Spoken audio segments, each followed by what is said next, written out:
안녕하세요. 오늘 아주 흥미로운 글을 같이 살펴볼까 하는데요. 바로 쿵푸 팬더 속 동서양 성장 심리입니다.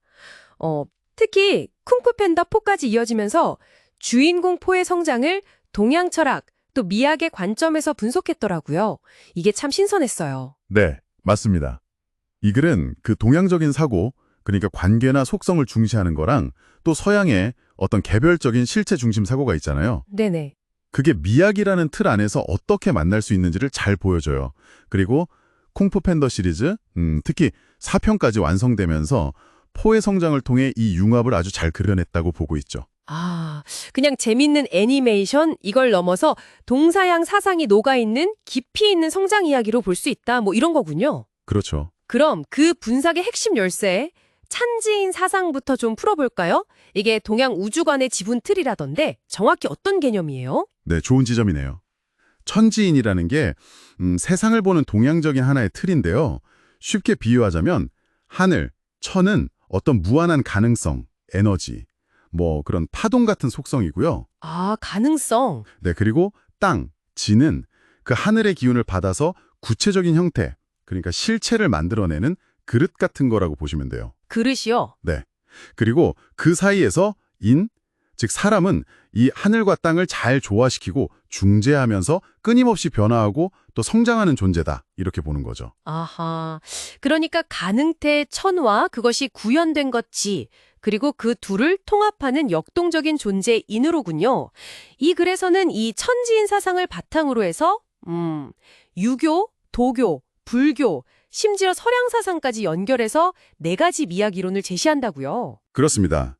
그 최광진 교수의 연구를 인용해서 4가지로 나누는데요. 첫 번째가 유교의 이상향 추구와 좀 비슷한 명품론이에요. 명품론이요? 네. 최고의 경지, 완벽한 명품을 지향하면서 조화, 이걸 강조하는 거죠. 두 번째는 도교의 자연원리 탐구 같은 작품론이고요. 이건 완성된 작품, 그러니까 명품 자체를 분석해서 어떤 보편적인 원리를 찾으려는 경향이에요. 그럼 세 번째는 뭐죠? 서양 사상이랑 관련이 있다고 하셨는데. 네, 그게 바로 작가론입니다.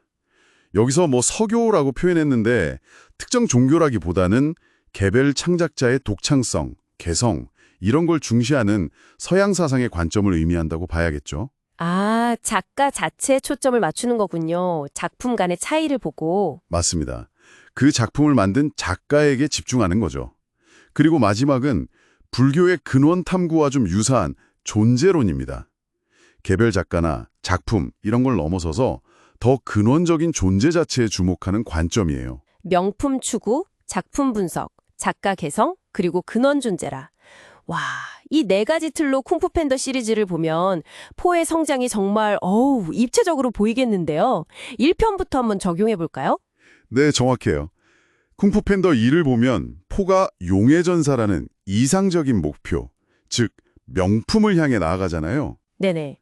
그리고 시프 사부와의 관계라든지 여러 갈등 속에서 조화를 이루면서 성장하죠.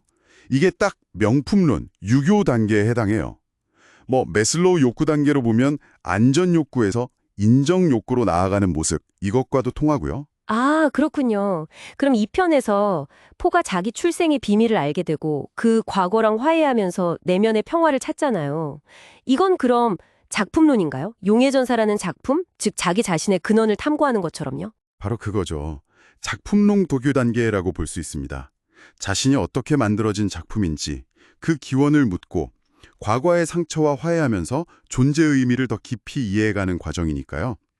자, 그럼 3편은 어떨까요? 3편. 3편에서는 포가 다른 팬더들한테 콩푸를 가르치잖아요. 맞다. 각자의 장점을 살려서 역할을 딱딱 정해주고. 이게 혹시 개별성을 강조하는 작가론 서교 관점인가요? 마치 감독이나 작가가 캐릭터를 설정하듯이. 네, 맞습니다.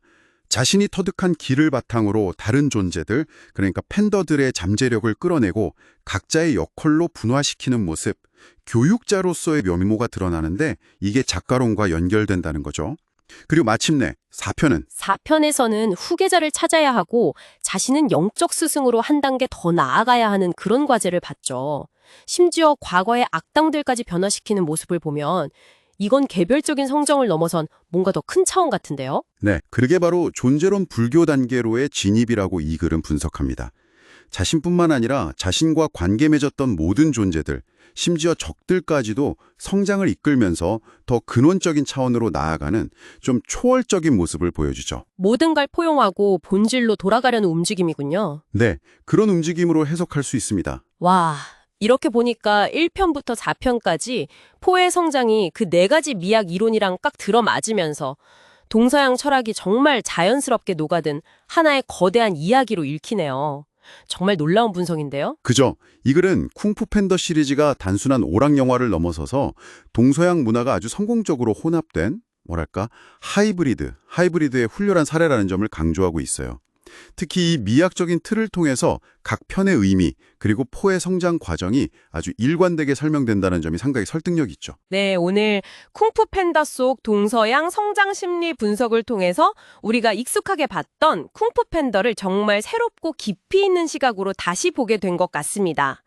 포의 여정이 동서양 철학의 만남 그리고 성장의 단계로 해석되니까 훨씬 풍부하게 다가오네요. 네, 맞아요.